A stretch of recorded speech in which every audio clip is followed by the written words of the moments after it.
Siguria një ndërtese nuk fillon dhe nuk mbaron në kantier.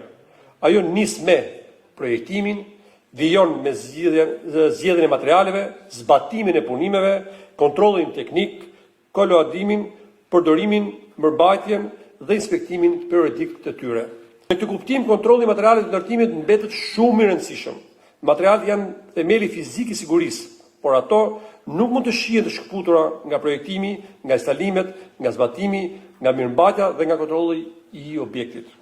Gjumëshmëri e materialeve, standard të qartë, kontroll teknik në fazat kyçe, inspektim profesional, shkëmbim të dhënash mes institucioneve dhe përgjegjësi e përcaktuar qartë pas përfundimit të projektit. Nuk mund të kemi ndërtime të sigurta pa profesionistë të përgatitur dhe parole të qarta profesionale. Nëse duam të flasim seriozisht për sigurinë e ndërtesave, duhet të flasim edhe për profesionet që garantojnë ato. Inspektori i sigurisë së ndërtesave, inspektori i sigurisë nga zjarri, inspektori i instalimeve mekanike, elektrike dhe hidrosanitare, eksperti i eficiencës së energjisë dhe të tjerë.